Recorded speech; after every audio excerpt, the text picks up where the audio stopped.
Awesome. Let's get this going.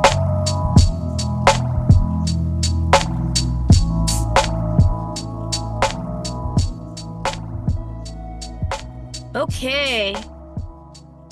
Well, thank you guys for coming to the second Southern Steelhead Coalition meeting. It's wonderful to see all of you here today. Thank you again for coming out when it's so close to the holidays. Well, it's like that time of year where everyone starts to kind of get like slow down and get a little hibernated mode, and things get a little sleepy around the office. But thank you guys for coming out today. So real quick, we're just do a little roadmap. Going over the agenda. So it'll be a quick hello from me and some updates. Then we'll hear a talk from Fish and Wildlife from Casey Horgan on the overview of 2023 CDFW Southern Steelhead trout monitoring. And then we'll allow time for questions for Casey on the presentation, a little bit of discussion. I'm sure that's just going to happen naturally. And then we'll have a much needed and actually required for all of us to understand what are the members' updates on priority restoration projects of the coalition, to know what people are doing, what's going on. And that's another way we can better help foster collaboration, and not only that, but helping out and helping other people get their restoration projects done. It's always good to hear about what other people are doing, and if they have a problem, somebody else can offer a better solution.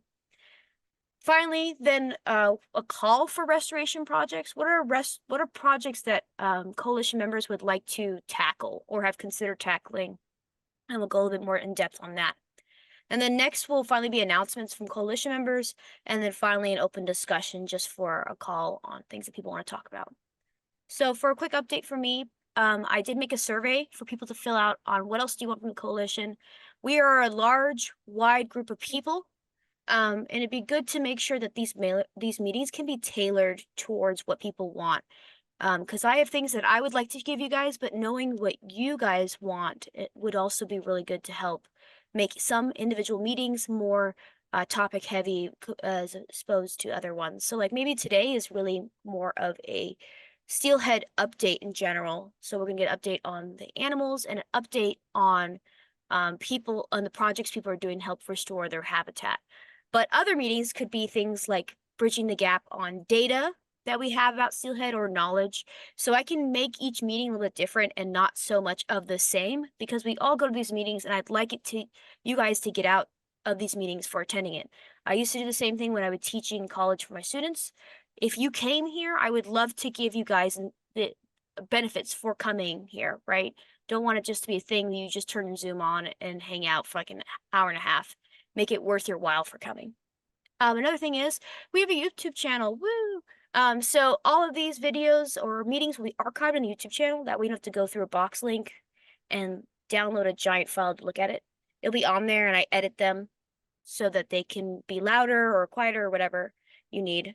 Also, another thing I think would be cool is that if there's any organizations here that would like to collaborate or put out an educational or just an informational video in general, we can work together. I have extensive experience with Photoshop and Adobe Premiere, and if you wanted to put out a video that we could collaborate on together about anything Southern Steelhead or Steelhead-like or ecology or habitat-like, please reach out to me.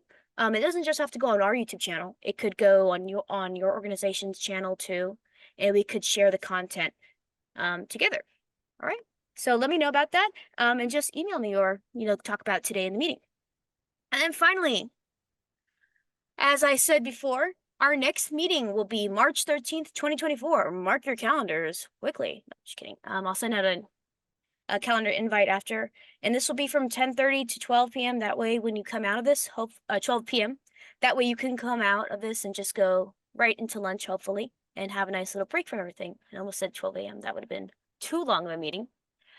So then I would like to now thank our next speaker for coming up. This is Casey Horgan. Going to be talking about the overview of 2023 CDFW Southern Steelhead Trout monitoring. And then after that, after he's done with his little short presentation, we'll have questions. You guys can ask some questions and we can open it up for discussion for a little bit. Okay, so let me stop sharing. And then I will make sure that Casey can share. Right. All righty.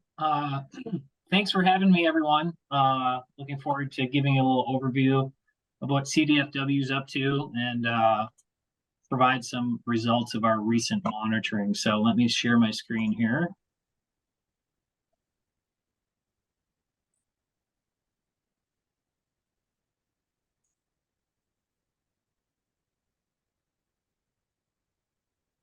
All right. So, yeah, has been said, my name is Casey Horgan. I'm an environmental scientist with the California Department of Fish and Wildlife. I'm based out of the Santa Barbara office. In my presentation here, I'll provide a little background on kind of the guidance for our monitoring and then get into some of our recent results from our recent monitoring season. So as you all know, there's been a significant decline of salmonids throughout California, and specifically of Southern California steelhead in Southern California, due to immense population growth, loss of habitat, and degraded riparian areas, various barriers, flood control channels, pollution, diminished water available, all those things. So numbers are down significantly from historic numbers over the past 200 years.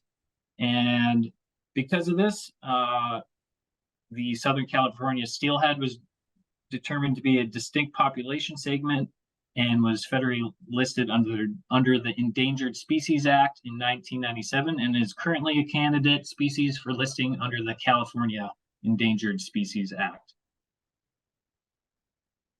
So being listed under the California or under the Endangered Species Act kind of has drove monitoring of the species for restoration decisions and efforts.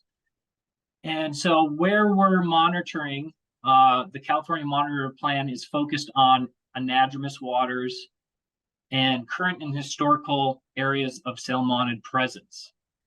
And so our office is looking at 3 of the biogeographical population groups in Southern California. This is the Monte Arito Highlands BPG, Santa Monica Mountains BPG, and Conception Coast BPG. All right, so a background on our guidance that's kind of driving how we're conducting our monitoring. So in 2011, Fish Bulletin 180 came out. This established the California Monitoring Plan, and the focus was on viable salmonid population framework. So this is, one sec here. So this is integrating various important biological needs for Southern California steelhead. And this guidance was more developed for Northern California, where much of the monitoring had been previously existing. So it didn't apply that well to Southern California with our episodic and flashy flow regimes. We have a very patchy distribution of steelhead. And it was an immense survey effort across large BPGs. So, and it also called for high intensity surveying on core watersheds and backbone populations.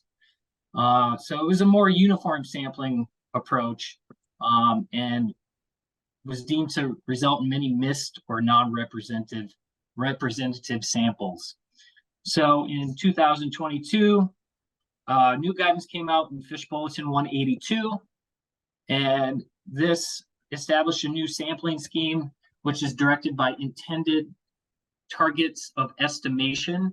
So it's a representation of to protect diverse habitats, prey, and local climates, and also calls for redundancy.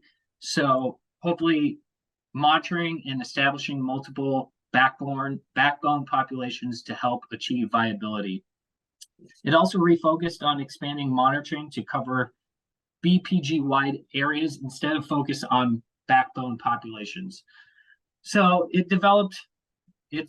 based on developing sample frames across BPGs, and these should encompass all anadromous waters within each BPG and focused on a subsample to make correlations between different survey types. It also provides a stratified approach, which hopefully provides broader statistical representation.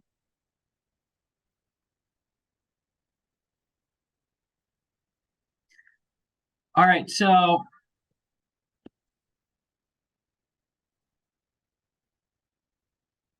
Fish Bulletin 182 divides reaches into long reaches and short reaches. So our long reaches are what we focus on for red surveys, spawning ground surveys, and these provide productivity and presence of Omicus and red spawner ratios. It also can allow us to determine if anadromous steelhead are present or just resident trout based on the size of reds. It's not feasible for all watersheds. It's difficult to implement in large remote areas. It's very work survey intensive as you're covering a lot of ground. And then our short reaches, these are embedded within the long reaches. These are for low flow surveys. So in the summer and fall, we conduct e-fishing and snorkeling. And Fish Bulletin 82 primarily calls for e-fishing to determine abundance, spatial structure, distribution, and diversity of Omicus that may be present. And e-fishing also allows for collection of fin clips and genetic analysis of any trout that we are catching.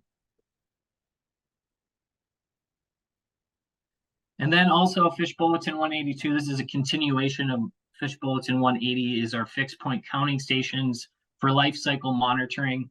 So this can be anything from traps to catch fish and analyze them, but in Southern California here, we are using sonar cameras, so Didson and Eris cameras. So this is less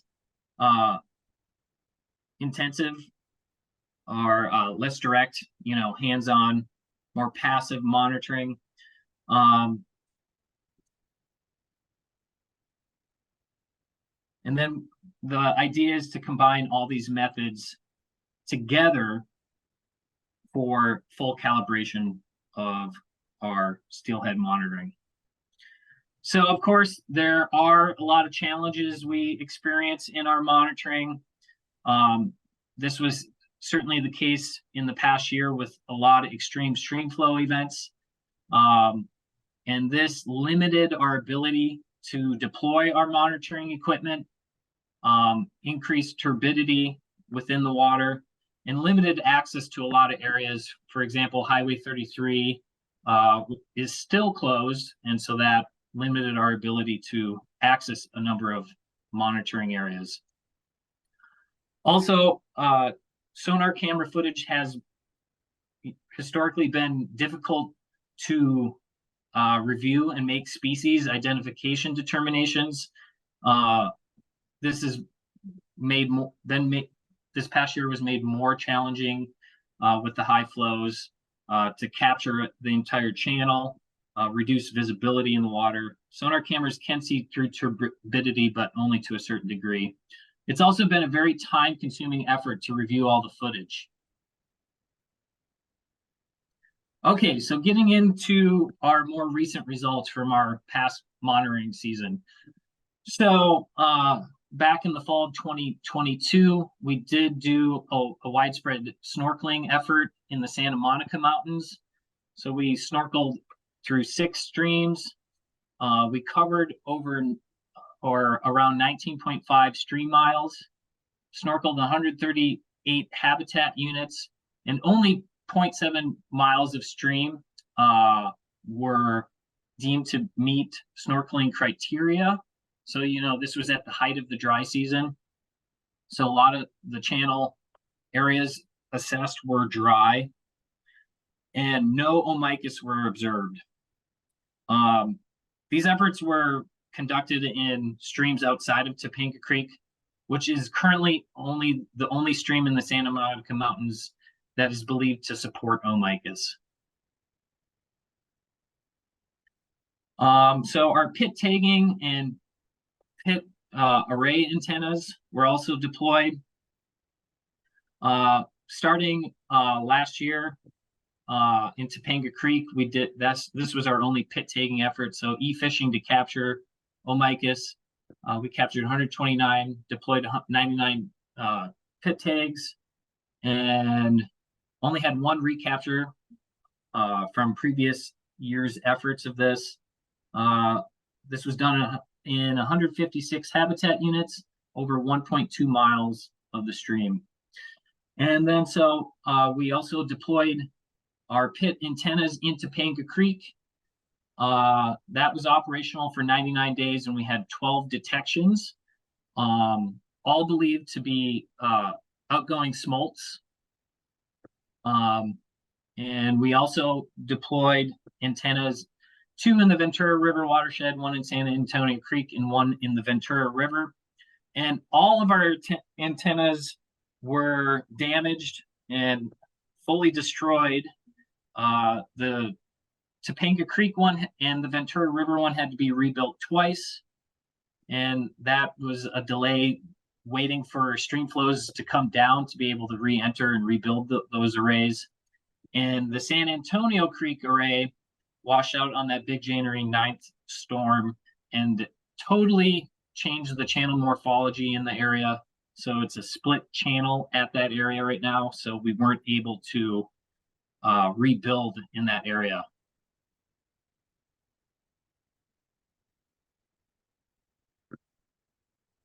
Yeah, and I should say for the Ventura River arrays, there was no detections. And this is not too unusual, as there hasn't been a lot of focused pit tagging efforts in the watershed. And the efforts that we have done in the past have all been upstream of the Matilaha Dam. So any fish coming down would have to come over the dam. It's more in hopes of catching any returns of anadromous steelhead. All right, so one of our larger efforts are our red surveys, and we conducted these throughout each of the BPGs we're monitoring.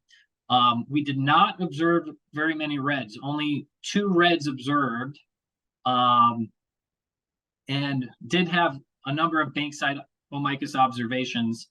And one of the thoughts on not observing many reds were the numerous high flows and high turbidity made observing things difficult, but also it's thought that the high flows were not that conducive to spawning and building of reds, and any reds that may have been built may have been washed out by repeated high flows. And in past years, in 2017 to 2019, we did not observe any reds. So this wasn't a total outlier in the low number of reds observed. And finally, our sonar camera footage captured in the last year. By far, we were able to capture more footage than we ever have.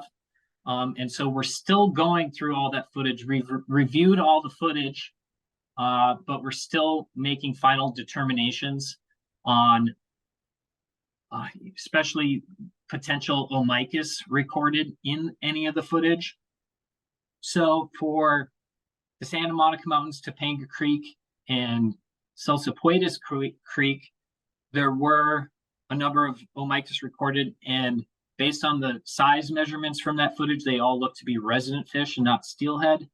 And then for the San Ynez River and Ventura River, that's still, those numbers, take those with a grain of salt. They're not final. A lot of parsing through to go through still. And hopefully we have some final results. And it does look like there have been a few steelhead returns, especially in the Ventura River, but no final results. I would say that 44 Omicus recorded will be coming. That number is going to probably be coming down in the Ventura River. And that's it for the presentation. Open it up for questions here.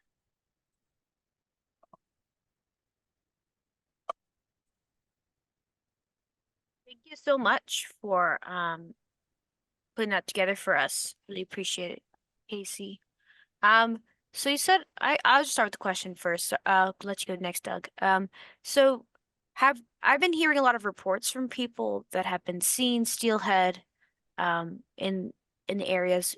When did you guys stop sampling since you were sampling the dry season and then after all that winter rains? When was the like last month in 2023 that you stopped sampling?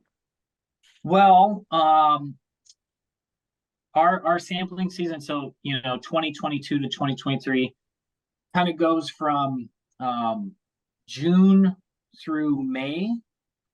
So our our sampling and monitoring efforts are primarily focused in the winter and spring months.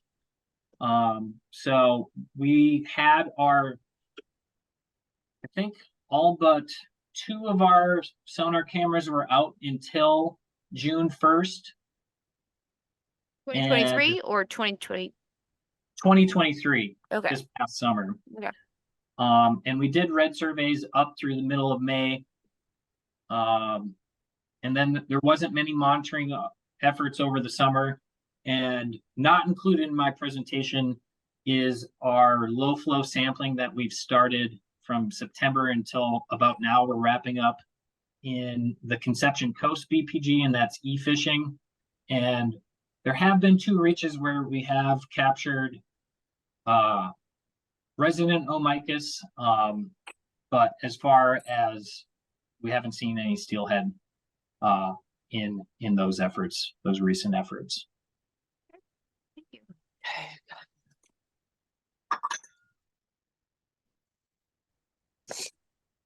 Doug, do you want to go? In case you can just call in whoever. Okay. Yeah, go ahead, Doug. Yeah, so Casey, how do we get access to all this count information that you guys have developed? Good question. So once our final report, well, all of our final annual reports are shared with our public records, and I'm blanking on the name of the repository with California Fish and Wildlife where you can access these reports. I might have to get back to you on exactly how you can get them. So in the past, I've always had to file a Public Records Act request. Is that what are you confirming that's required? Yeah, that is part of the process, yes. And I just get raw data when I do that. I don't get any kind of interpretation or even a information about where, what. It's very limited. I get a spreadsheet basically with very limited information. Is there a report that you prepare annually? There is a report we prepare annually, and yeah, I'm. You're still sharing your screen, just to let you know, just in case. Oh, I am. Oh. Yeah. Okay. Yeah, so there is a report, an annual report we do every year, and I'm sure, I know we provided that in the past. And if that doesn't come through in a public records request, then, I'd be happy to provide it directly to you.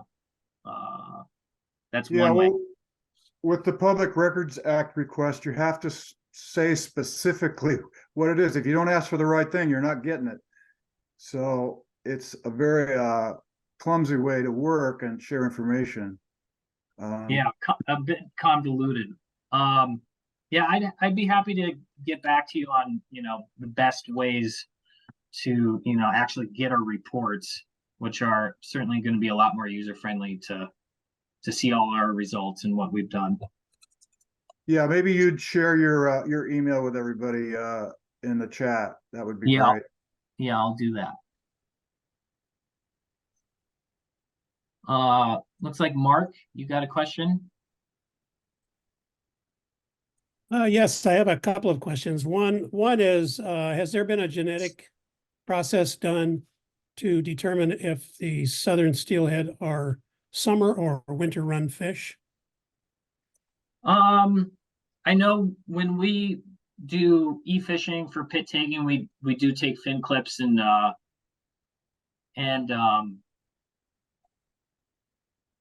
Also, when we're doing any carcasses that we collect genetic, the carcass and send it in for genetic analysis. That's not done by, in-house in our office, but Southern California steelhead are winter run. Okay. So you know that for a fact, or just because that's when they come in? That's when they come in. That's when flows support their ability to come in. I don't know from a genetic standpoint how that's been analyzed. So I think that's more based on timing of when they're returning. Right. I guess my concern is it would be interesting to know genetically, just because timing is based on weather as much as anything. So, if it's a summer run fish and they can't get in until November or December, like this year,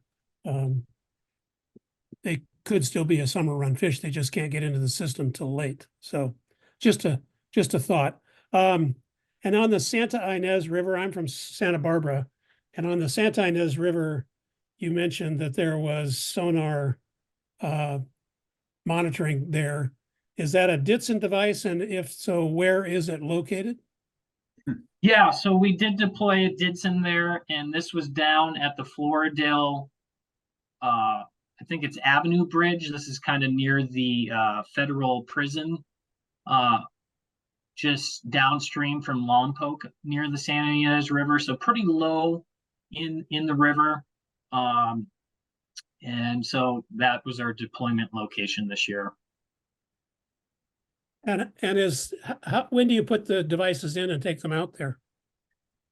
We put them in as soon as basically conditions are conducive for potential steelhead runs. So when estuaries open up and there's enough stream flow to support possible passage upstream. So that, depends every year on when things start raining and things start flowing. And then we'll keep them in as long as possible to the end of the kind of official run and spawning run season, which is through the end of May.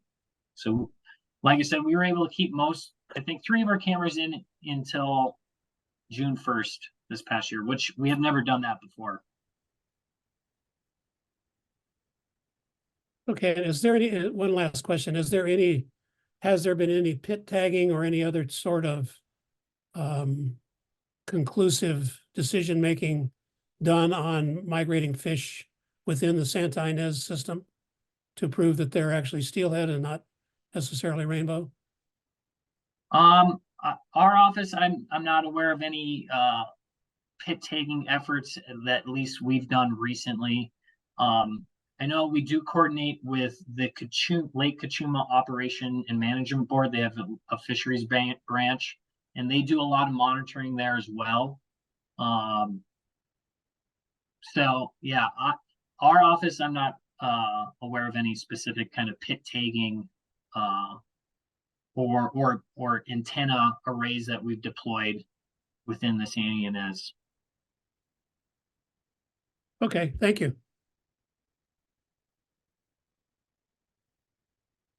Russell?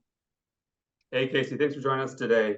It's good that you just mentioned comb. Do you guys have any information or data you can report on the other entities that have to do monitoring as a part of their requirement for operation? Thinking comb, Casitas, United, some of those places have full life cycle monitoring stations that are a little bit more permanent, whether we like it or not, than you guys are able to maintain. So I was wondering if you could add any numbers for their information on any kind of observations they had at those locations. Yes, so they each of those organizations you mentioned also release annual reports. I am off the top of my head, I haven't looked at them recently, and aren't aware of any specific steelhead sightings they had in the past year. But they do all release annual reports that I think are also available to the public.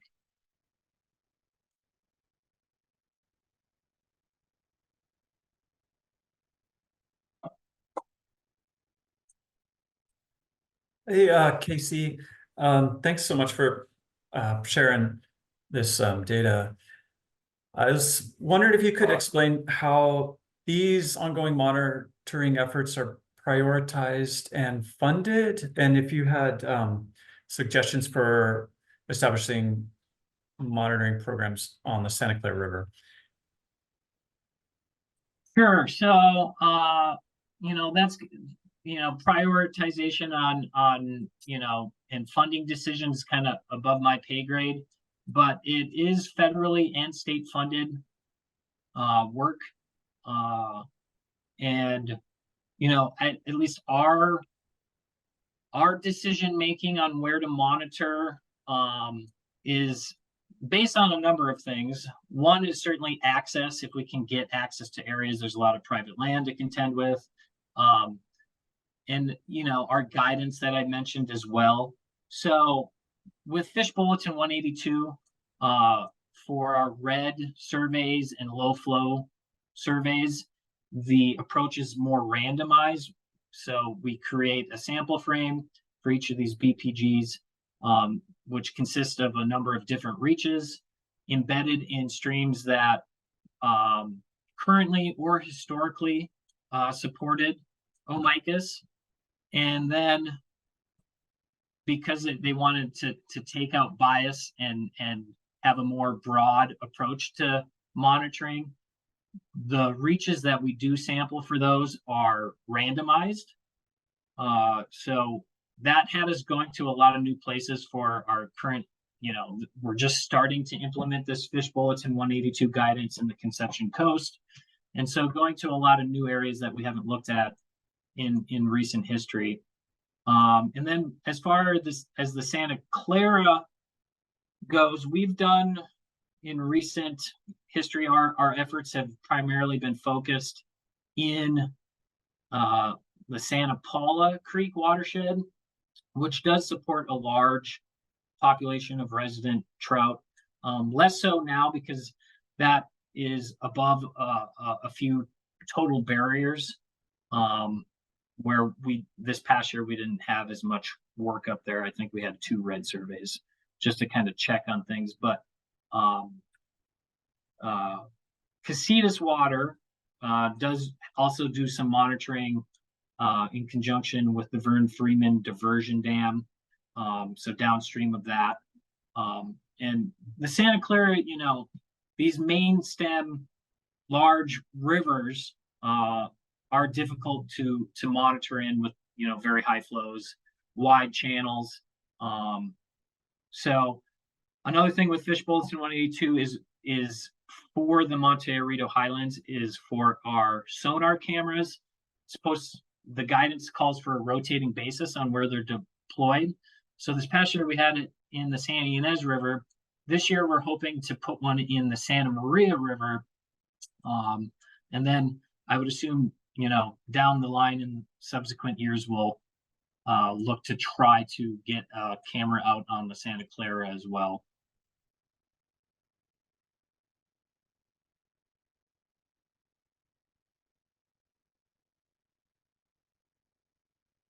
Hi, Casey. This is Sarah from the city of Ventura. I just had a question because I think I might have missed what you said, going back to the pit tag, the antenna arrays that are deployed.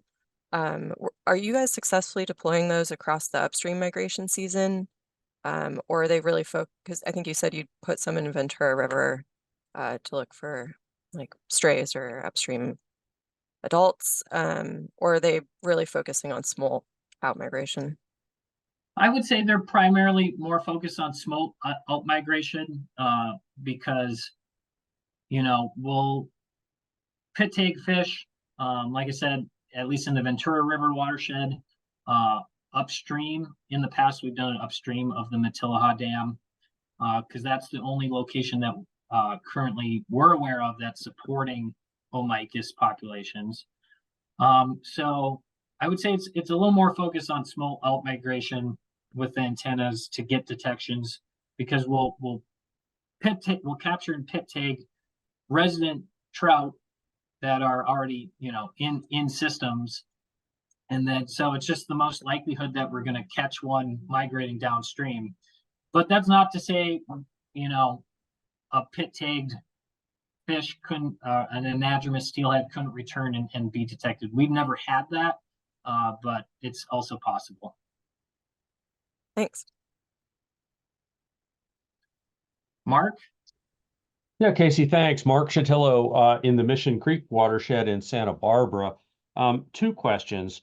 One, in your monitoring processes, do you consider, is it appropriate to consider resident rainbow populations, particularly in light of the guidance in Bulletin 182 about this durability of water in upper watersheds throughout, I'm in Central Coast or Conception Coast area, but I think it's throughout. So that's the first question, fresh water fish and their potential role and whether we should be looking for those. And secondly, whether you're evaluating turbidity and water quality as part of the monitoring process.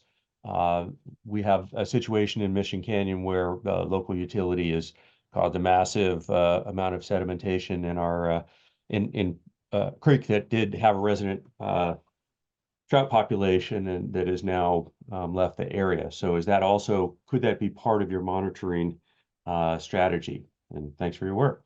Yeah. So yes, we do take some water quality data, some just basic YSI measurements prior to e-fishing to, check conductivity and make sure, parameters are favorable and within our permitted levels for e-fishing. But as far as like pollutants or, issues with water quality in that regard, we're not really monitoring for that. But as far as, our monitoring, I would say it's primarily, at least the data we're collecting is very resident trout focused. So that's just because there are not many steelhead returns. So we're just not seeing many of them.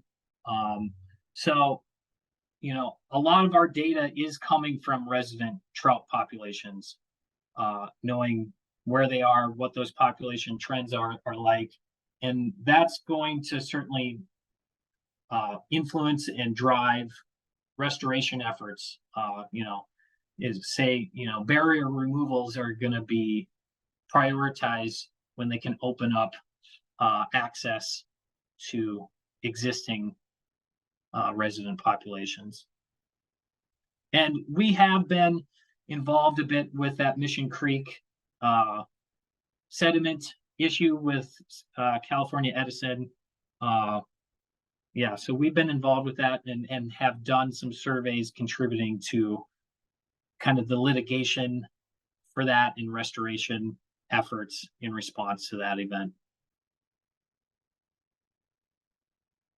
Yeah, I would say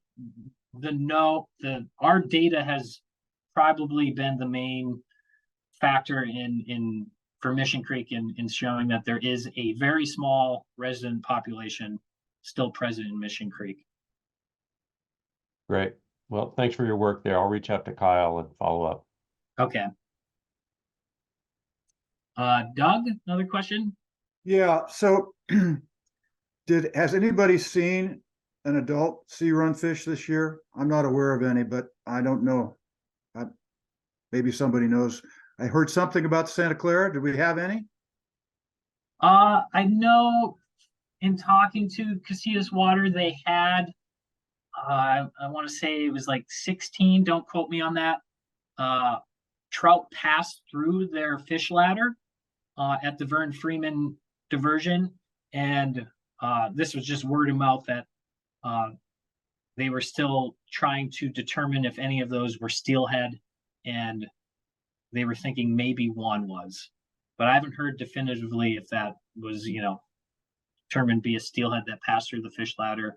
As for us, and our monitoring, like I kind of said in my presentation, our sonar camera results are still very preliminary. It does look like we'll end up with a few steelhead on Ventura River and maybe possibly one on the San Ynez River, but not finalized yet. So there's a lot of parsing down on the footage on determining if that is a steelhead, especially when you're looking at just a few pixels highlighted in poor resolution footage. So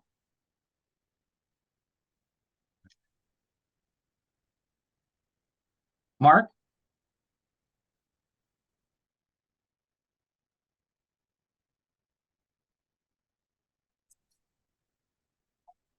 I think you might be muted, Mark. Sorry, I was doing something else. I wanted to ask one more question on the Santa Ynez. Are you monitoring at all in any of the tributaries below Bradbury Dam, like Zaca Creek or others? No, we haven't done any recent monitoring. I know we do have an interest in that. You know, especially if we eventually build a sampling frame for the Montecito Highlands, and the Montecito Highlands BPG is such a large BPG that trying to cover a lot of it is just difficult in, you know, personnel and availability. I do know that Combe out at Lake Cachuma, they do a lot of monitoring in tributaries downstream of Bradbury Dam. I should let me correct myself. We do deploy a sonar camera on Salsapuetas Creek every year. So that is a tributary to the Santa Ynez. But outside of that, we haven't had much monitoring efforts down there. Okay, well, thank you. I know that Elizabeth had mentioned in a meeting we had with her a couple of weeks ago that a couple of steelhead were identified in Zaca Creek, though that kind of was the reasoning behind my question. So That was done by Kyle. Casey, you work with Kyle, right? Right. Yeah. Yeah, so there's a couple in there. I think they're still being monitored just in case they get trapped or they run out of water. Due to the recent rains, I think that they'll be doing fine, especially since I haven't heard anything from Derek, who's there. So I have a really quick question for you before we open it up, just as some discussion, if anybody just wants to say, hey, could you elaborate more on something or other? Somebody was asking, hold on. I believe somebody was trying to clarify, Sarah Mulder was trying to clarify 16 fish observed at United Freeman diversion or the Casitas at the Robles diversion that you were talking about. Yeah. I think I said Casitas. That's at the United Water Conservation District Freeman Diversion Dam on the Santa Clara. Awesome. And then real quick for me, I had a question. So like overall, you know, you guys are still going through your results, but so you haven't seen any steelhead come back from, you know, the ocean. You maybe have seen one or two. Have you seen any steelhead? I mean, you're still looking at them, but like not anything officially, but like have you seen steelhead around more after the increased watering in the wintertime, or have you seen less because they've all been washed out? As far as steelhead returns, that's still very much, you know, kind of to be determined once we finalize our sonar camera results. And usually we have them done by now, but it just was so much footage captured that, like I said, it's been time consuming to go through it all and, you know, continue planning our, you know, low flow surveys and monitoring efforts, especially because it's a whole new sampling scheme with Fish Bulletin 182 and going to new areas and access and all that. So it's just been slower than usual to get through all that and get final results. As far as kind of residents go, the only real area I can speak to is Topanga Creek, because just last week we did another pit taking effort there and we captured, you know, last year or the previous season we captured 129. And I think this year it was 32 captured, so less, and the ones we were capturing were larger than typically in an overall, you know, average. So some thoughts with that is that you know, potentially fish were washed out of the system with the higher flows. Also kind of supports our thinking that wasn't the most conducive year to spawning with repeated high flows because we're not really seeing any young of the year. So that's kind of the only area I can speak to on, what this very high precipitation season and high stream flows kind of resulted in. Certainly, conditions were more favorable for returns with prolonged elevated stream flow. So, but we haven't really seen that show up in any data yet. Yeah. And then one more question just from me. Is there any areas that you've seen like, hey, there seems to be, you were talking about it a little bit briefly during your talk. There was areas that you were like, hey, there was steelhead here, or not steelhead, but there was omicus here, but there was barriers. So it made it hard for us to see the fish moving. Is there any areas that have a lot of, or have a, I don't want to say substantial, but enough of a population that you think, hey, this barrier should really be taken out? That's a good question. Like one, I'm trying to think here of one specific, priority barrier. Usually it's the case there's multiple barriers that need to be removed. Yeah, it could. I would say, like I said, Santa Paula Creek and that watershed does sustain a large population of, residents. So there's a number of barriers to address there. And, I know there are ongoing efforts and focus on building a new fish ladder for the Vern Freeman diversion, and then addressing the diversion on Santa Paula Creek and a fish ladder that's not really any longer functional. So I think that could be a targeted area considering the robust population that is present up in the Santa Paula Creek watershed. Of course, there's other areas too, but that one kind of comes to mind. And then one more question, just because we have some people from Santa Barbara here. So you said you saw some steelhead, or not, but omicus. I'm just saying omicus because do you think that that's a fluctuating number, that maybe there could be more next year or less, or is there an actual, again, not a sustainable, but like a population does exist there, whether it's large or small? In the San Ynez River. Oh, in the San Ynez River. Sorry, yeah, that was a big area that I just threw at you. Yeah. Well, so there is a pretty large population in Hilton Creek, which is kind of a unique case because it's provided flow from Lake Cachuma, but that's kind of been a through that sustained flow from Lake Cachuma that's diverted into Hilton Creek, which is directly kind of downstream of the dam. There is a pretty large population there. And there is a population in Salsipuedes Creek in that watershed, so that's a little further down. So, the San Ynez River, I think there's a lot of potential, even just downstream of Lake Cachuma and the Bradbury Dam for restoration. And I know on Kyoto Creek, there was a lot of barrier removals done there, which is in the lower San Ynez. So, yeah, I think there's a lot of potential for, good restoration and recovery just in the lower San Ynez, below Bradbury. Well, thank you so much. I think I'm going to give you a break, Casey. We've been grilling you for quite a bit. So thank you guys. Everyone, please say thank you to Casey later. I know he was going to drop his email in chat, but really thank you for answering our questions. I think it's time to move on to the next thing. And like I said, really give Casey a break. It's been a bit. Yeah.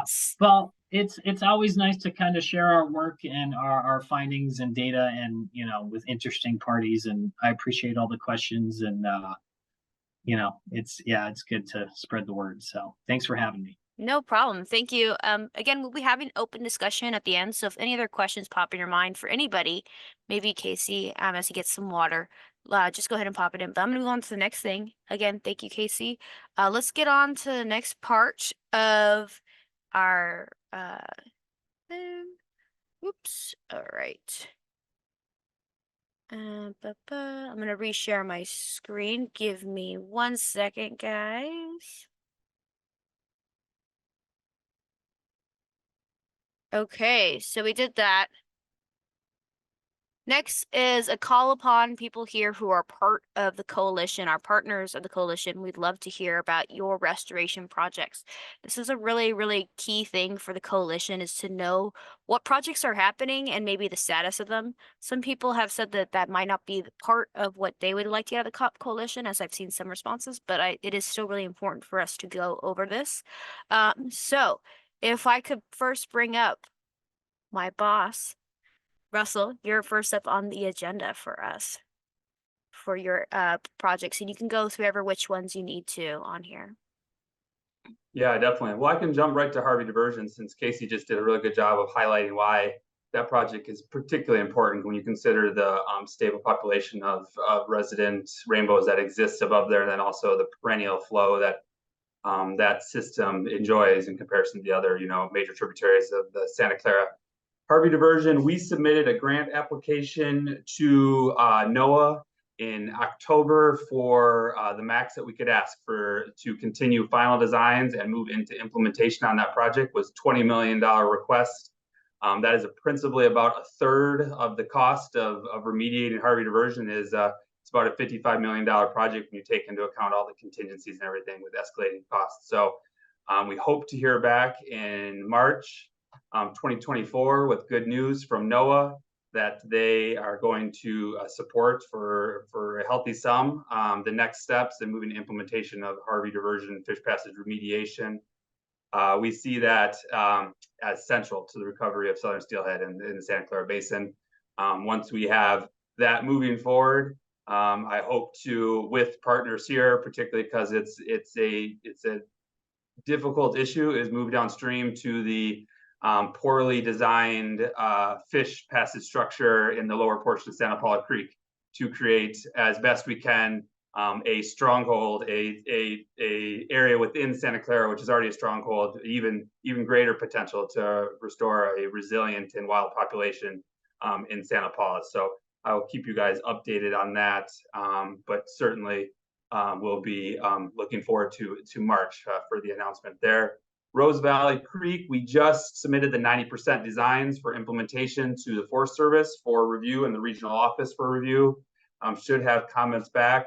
I'm sending emails hounding all of the Forest Service employees this week several times by the end of this week. And then hopefully once we've had time to address those in January, we'll be able to circulate the 90% plan for implementation of the restoration of pretty much natural processes for Rose Valley Creek and the upper tributary of Sespe Creek.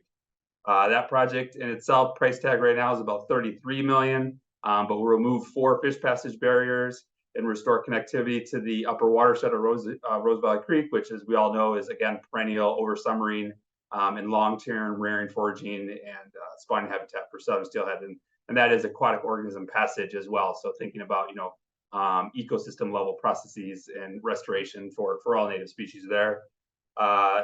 That again will be going out hopefully in the beginning of January to funding agencies to build the funding package necessary for that. So we might be reaching out to people requesting letters of support for that project. But again, speaking with Kyle at CDFW and State Coastal Conservancy, Wildlife Conservation Board, these are all projects that they want to see on the ground. So we have pretty high hopes that we can move that one into implementation as well. That one will probably start implementation if the funding's in place 2025, with Harvey Diversion probably moving to implementation 2026 if everything goes perfectly, which is never the case. But considering the threat of extinction of southern steelhead, we're going to try and make that schedule as best we can.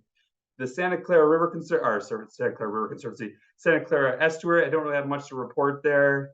I will reach out to state parks to see what their updates for the work they're doing.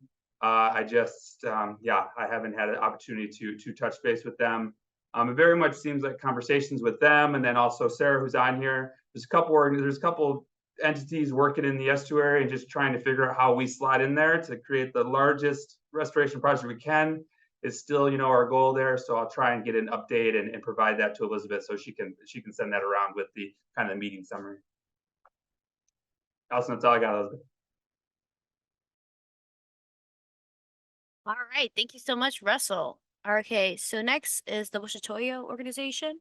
Do you guys have any updates on either the Vern Freeman or the Santa Clara watershed monitoring program? Sure. Sorry, my internet connection's a little unstable, but yeah. Hey everybody, my name is Tevin Schmidt, watershed scientist for the Washatoya Chumash Foundation and its Ventura Coastkeeper program. Yeah, you wanted to know about the VFD, and what was the other one? And then the Santa Clara estuary, or the Santa Clara watershed monitoring program. Ah, there it is.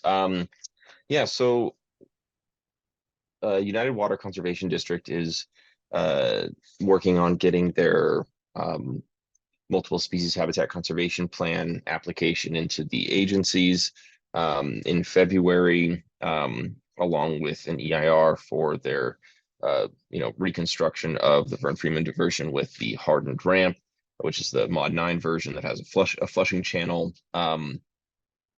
and to increase their diversion capacity. They're doubling their diversion capacity from 375 CFS to 750 CFS, to the chagrin of the agencies. So I don't want to speak for the agency folks on here, but they haven't been too happy about it. It doesn't look great. Their flow regime doesn't meet the requirements the agencies have asked for, or the flow regime that the agencies have asked for, to improve migration conditions in the lower Santa Clara River. So we're kind of stuck. Had to go to court a number of times the last few months over this impasse, and we really haven't gotten anywhere. So more info, I'm sure will come out as you guys will be able to review their HCP and the EIR. But that's kind of where we're at there. At least they chose the hardened ramp far better than the vertical slot, no matter what flow regime they choose. But I'm not too thrilled about it right now. And then our watershed monitoring program, getting a new cohort of interns this week. Been a little bit stuck with the 33 still being closed down, and access issues up there, but I've done a number of surveys up in Santa Paula Creek. And then because we were limited on our trout surveys up in the Sesame Creek wilderness and the upper Sesame Creek areas like Lion Creek and those tributaries, I just bumped up our monitoring of migratory birds and rare plant surveys throughout the main stem of the Santa Clara River. So yeah, that's where we're at. Did a lot of water quality analysis, and I don't want to speak for the city of Ventura, but the Ventura Water Pure project is moving along at great pace, and that project's going to be a massive water quality and habitat improvement for the Santa Clara River estuary. Awesome. Thank you so much. All right. Let's get back to the next one. Friends of Santa Clara River. Is anybody here for the Friends of Santa Clara River today to talk about their Sisar Creek Fish Passage Remediation Project? That's okay. Maybe they're running to their mic right now to mute. Kevin, go ahead. Terribly sorry. I realize we're just about to talk about Sisar Creek. Just something else to bring up, something that we have been monitoring a little bit. I'm sorry if there's any agency folks on the line here, but something to keep in mind, maybe some conversations we should have, folks that work in the Santa Clara River watershed. Something has to be done about Santa Paula Creek as a whole. I know Cal Trout, you guys are doing a fantastic project with the Harvey diversion. That's going to be probably one of the more difficult fish passage barriers to remove there.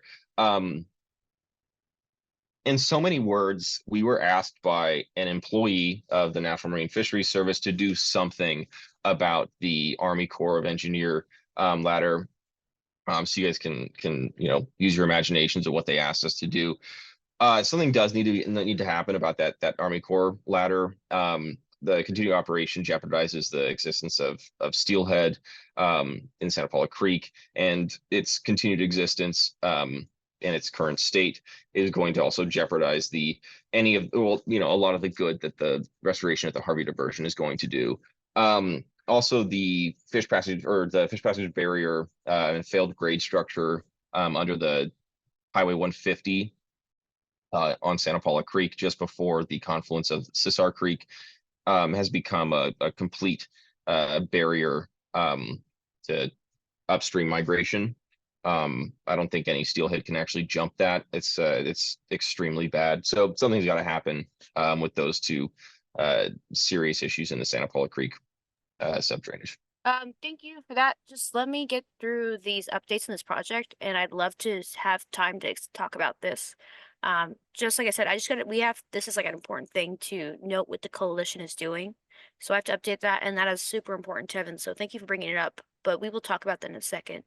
I want to make sure that sounds like it's a super important project, but I do want to just get through this so then we can get through stuff like that, which is just as important as this. So give me 1 second. I saw that Mark, you wanted to talk about this. Just let me finish this and then we can talk about that in a second. All right. So Sisar needs to be dealt with. That is something we can talk about next. The Santa Clara River Conservancy. Is anybody here to talk about the Chesapeake restoration? About the status of that, how that's going? Okay.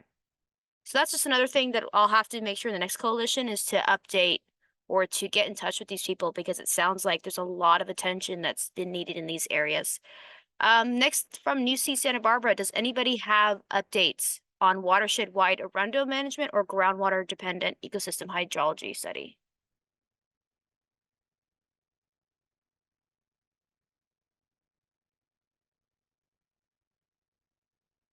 Okay, so might be, the holidays. All right, next is from the Nature Conservancy. I know somebody had to leave from the Nature Conservancy. Is anybody here to talk about the Hansen Nature Preserve? This is Pete Dixon, Restoration Project Manager. Yeah, so the Nature Conservancy is continuing ongoing restoration efforts on the TNC and partner properties. So we had 4 large restoration areas centered in Fillmore, kind of also including the Sespe Cienega site, 2 sites in Santa Paula, and then what we used to call the Hansen Preserve or property, but it's now been officially renamed as the Santa Clara River Preserve. So we're actually concluding a few of those large restoration projects. So the total, we have over 1,200 acres that are actively being restored. And again, we are partnering on a number of those projects with the Santa Clara River Conservancy and UCSB and other partners like the Friends of the Santa Clara River. And so a number of them are coming to conclusion. Those include the Hansen property and what we call the Santa Paula project, which is includes the Friends of the Santa Clara River properties as well as TNC properties. So we are at the same time starting some new restoration efforts, and one of those that will be visible to everybody is at the 12th Street Bridge at what we call our Prairie Pacific property. And yeah, we're anticipating starting that this year and expanding on some of our other restoration efforts in the Santa Paula area. Let's see. So the Santa Clara River Preserve at Briggs Road will be opening. We'll have a soft opening in January. So that's an exciting opportunity for, public access to the river itself, and then trails and educational facilities for everybody to enjoy. So we'll be sending out announcements. We'll be doing kind of phased opening and targeted outreach to stakeholders to kind of get a preview, and then and we're still kind of developing programming and management around that site. So yeah, we're really excited to share that news with you, and yeah, any questions about those projects, I'd be happy to answer. Oh, one more just note on the Oh, yeah. on the restoration project. So we've been working with CDFW on a few of our permits, and as well as the Fish and Wildlife Service. And one new development is that we've secured a statutory exemption for restoration projects that provides coverage for the entire lower watershed for restoration activities. So that's all the way from Piru down to the estuary. And so that includes restoration activities like vegetation management, arundo removal, and vegetation enhancement. So that hopefully will streamline a lot of restoration projects in the future. And it may not cover large engineering projects or levee setback type projects. Yeah, that we're kind of really keen to kind of put this new exemption in use to try and streamline, the access and movement of restoration projects. And then we're in the very preliminary stages of planning a new stormwater and off-channel wetland restoration project at the Santa Clara River Preserve. So we already have one large constructed wetland at that Hanson site at Briggs Road. We're planning another one, but it's just in the very preliminary phases of planning. So this would capture agricultural runoff and then treat it before entering the Santa Clara River. So we're kind of considering possible benefits to Steelhead as part of that process. And as we get further along, we'll kind of reach out to folks with specific expertise that might be able to weigh in on some of our plans. Sounds super exciting, Peter. Thank you so much. Sarah, I see your question. Give me 1 second. I'm just gonna get off of this and then open it up for everybody. So this is the next part, was learning of new and other projects. But we are a little bit cut for time. So what I'm gonna do is I'm gonna put in a general call for restoration projects that you guys can talk about. I'm gonna open up the floor to just announcements and things want to talk about, so everybody can get their questions answered and talk to each other. But really, if you have any new projects that the Nature Conservancy, Peter just talked about, that is great to tell us about, that we would love to support that. Peter, we'd love to work with you on any of the things you need. So please reach out when you guys are ready. And again, this is a call for restoration projects. My job is to help get people money to do restoration projects. So if there's any restoration projects that you have considered taking part in, and you have grants that you'd love to do, I can help write those grants and submit them for you. Just let me know what assistance you need and I can help with you. Let me just open it up, this last thing, and then I see we have 2 questions. So again, do you guys, if there's any announcements, please go over. I'd love to hear about public engagement events that you guys would like us to attend, meetings that you'll be holding that you'd like people to attend, and just any updates. So this is open for discussion. If you guys want any speakers at the next meeting, certain speakers, let me know. And then what's something you would like to have talked about next meeting?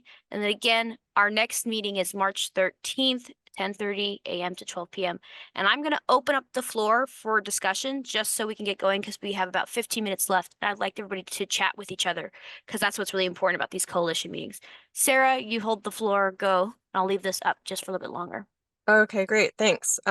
Just a quick update on the Santa Clara River estuary. Tevin mentioned earlier, and some of you may or may not know, that the city discharges our treated tertiary effluent from the Ventura Water Reclamation Facility into the estuary, and the Ventura Water Pure program is in the works. Some of it's broken ground to divert a portion of that effluent instead for potable reuse, to improve water quality in the estuary. That program is in the works.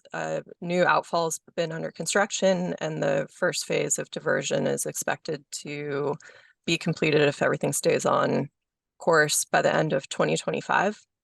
I have a question for Peter Dixon from TNC about the statutory exemption you mentioned for lower watershed restoration projects, including vegetation management, like Arenda removal, is that something that is specific to the TNC? So any like a Arenda removal, for example, projects that people want to have done, you guys could lead through CDFW permitting? Like how does that work?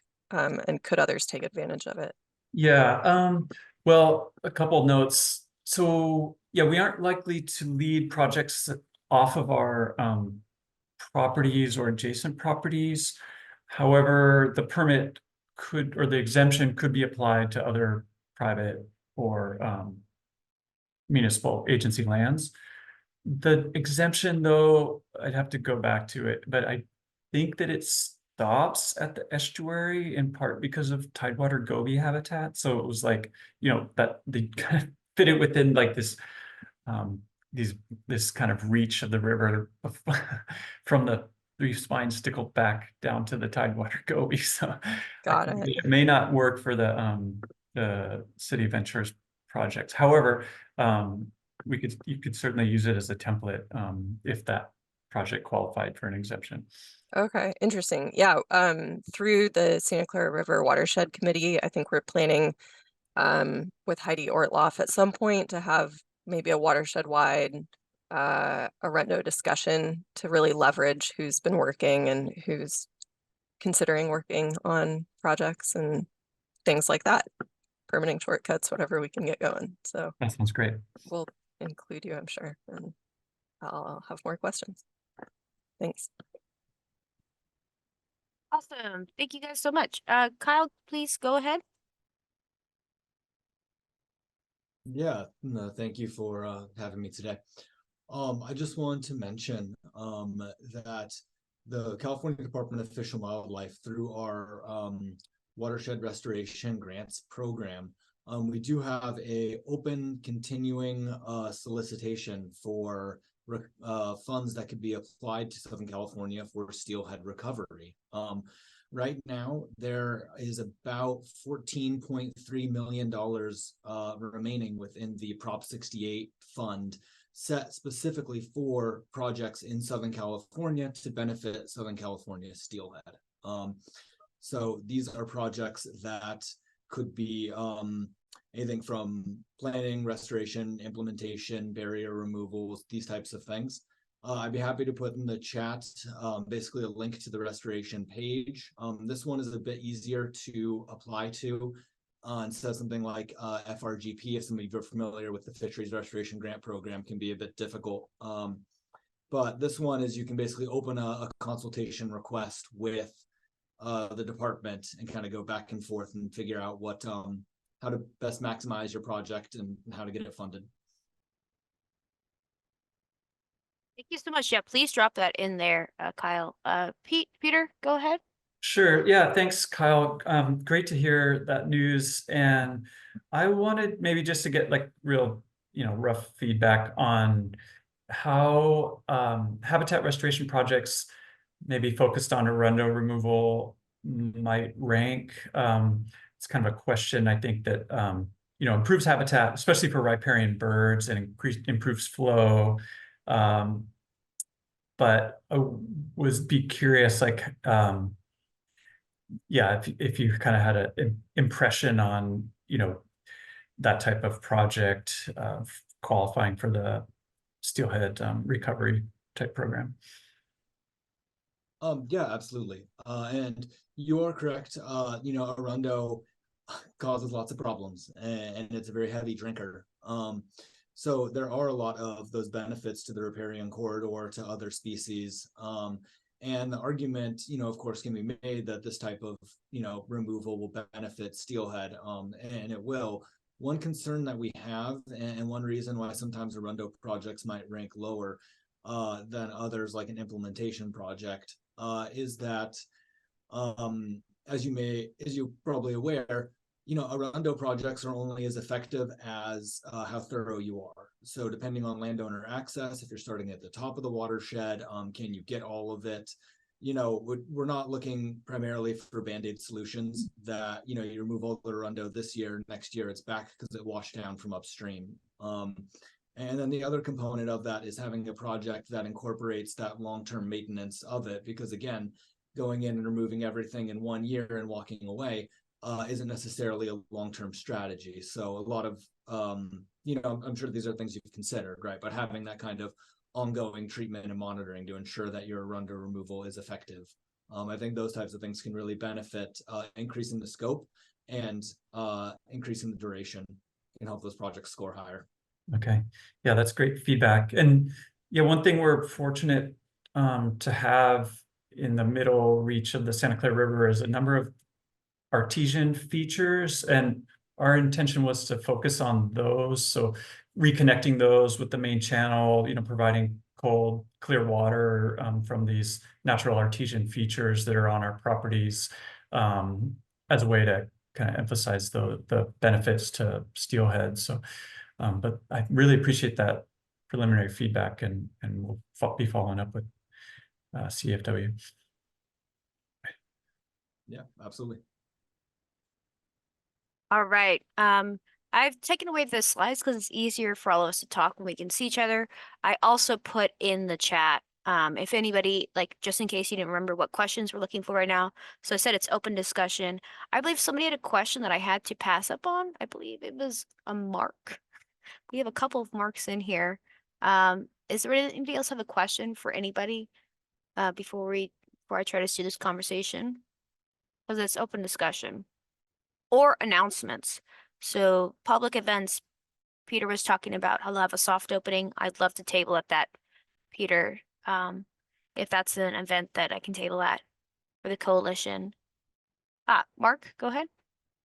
Yeah, I just wanted to say to everybody, I'm new to this group. I'm the Conservation Committee Chairman for the Santa Barbara Fly Fishing Club. And I just wanted to invite anybody who is in the Santa Barbara area that they're welcome to come to one of our club meetings or to just contact me about our Conservation Committee. And the Southern Steelhead will be a big focus of our committee. I know that already. So I just want to let you know that we're here and we want to participate, and we're working on steelhead issues. I'll put my contact info in the chat box. Yeah, Mark's got a really cool conservation committee that I'm a part of, and it seems like we're gonna do some good work, Mark. I think you guys are all very gung-ho about it, so I'm excited. Go ahead, Doug.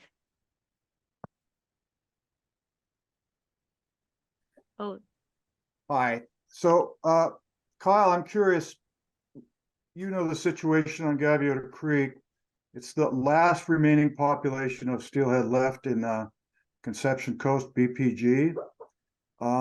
It's been pretty heavily impacted by this Caltrans project.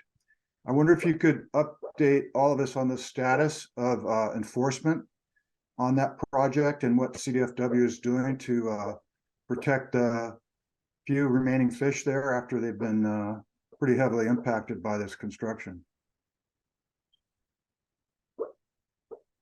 Yeah, thank you, Doug, for asking about that. Yeah, you are correct. There's still the large construction. Caltrans is hoping to complete the secant wall supporting Highway 101, the southbound lanes, in the very near future, and trying to get that before we get some winter flows coming through. There are there are several populations of Omicus sparsely throughout the Conception Coast VPG. Gaviota is absolutely a critical population, as you are aware. It's a pretty dire situation, but there are a few others out there. As for the enforcement itself, during the construction activities and during the dewatering, there was some unauthorized take that was that occurred by Caltrans within the creek itself. We are aware of that. The department has issued, I believe, our notice of violation, and we're following up with that. That is part of our regulatory enforcement side. I'm more of our fisheries and science side. So I don't know the exact status of when that was filed, but I'd be happy to get more details for you and follow up with that, Doug, if that's okay. Yeah, that'd be great. I guess my big concern now is that we have a creek bed that was the hotspot of steelhead. It's been completely denuded of boulders, of vegetation. We got a dirt stream where there used to be one that was full of life. Caltrans hasn't submitted any plans to restore that. There are no landscape restoration plans that we're aware of. And, you know, so we've lost an important refuge for over summer. And now, you know, they've already pulled all their equipment out of the creek. I'm just surprised that you guys didn't require them to restore it to what it was before they tore it up.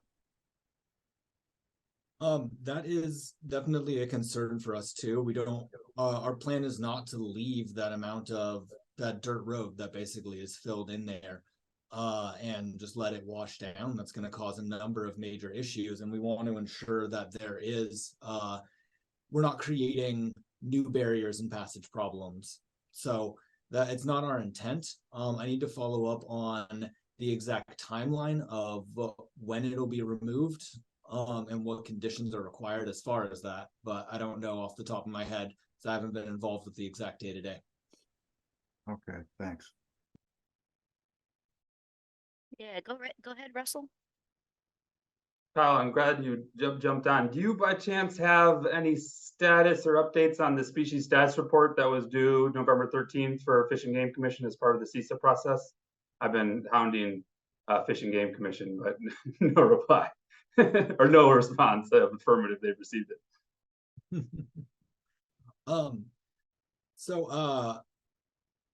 Is my understanding, and just to provide a little bit of context and background, is that the petition review process that we've been going through, trying to collect as much information as we can, public comment, best available science and everything as part of this evaluation.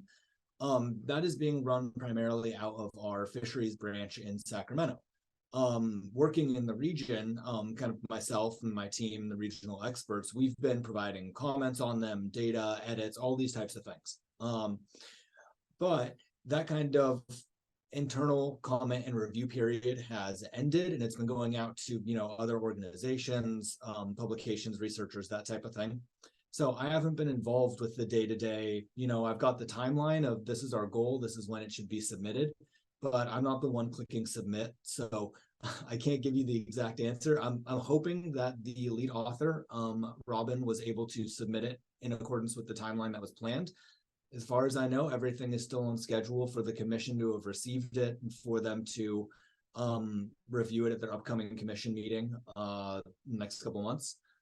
But I don't know if there have been specific delays, and sorry about that, Russell. I can try to follow up as well with Robin and see and just let you know. Yeah, just a simple yeah or nay, it was submitted would be helpful just for managing that process and timeline. So I appreciate that. That's awesome. Yeah, I'll write myself a note right now, and same with writing a note for Doug. I'll get back to both of you guys. Kyle, Evans, this is Sarah Mulder again. I'd love to find that out too. Last I had heard, there was an estimated submittal in mid-December. So just finding out if it had been or not, because I think after it's submitted, then I'd have to double check. I can't recall if the 30-day public comment period then opens upon submittal or upon it being presented at the next hearing. Yeah, Sarah, I think that it's submitted by CDFW, and it's not till the next meeting where Fish and Game Commission acknowledges the receipt, and then at that point the comment period starts, if I understand the process. Yeah, so that's why I just like yay or nay, they have it or not, would be helpful to understand. Cool, thank you. Yeah, absolutely. Awesome. Well, we have a couple minutes. I would just like to talk about how we are, I think, Russell, I don't know if we've mentioned this to other people, but we are trying to get a tribal liaison for the coalition. So if you know anybody who is part of the tribal community that would like a part-time position to help us find restoration projects in their community to do and execute, would love for you to reach out to me. trying to get a hold of many people possible, and also just do more restoration projects for our tribal community in general, as it is sorely very much needed. So please reach out to me. I'm sure you have all my email. I try not to spam you guys, but it does happen sometimes. And I would like to thank everybody for coming to this meeting and taking a nice chunk of your day out, and wish you happy holidays. If anybody is a last comment that you're like, oh my God, just came to my brain right now, you want to say it, go ahead, come forth, or just have a wonderful lunch. All right, I see people leaving, so have a wonderful time, guys. It's been a pleasure. Happy holidays, Happy New Year. See you March 13th. Same to you. Same to everybody. Thank you.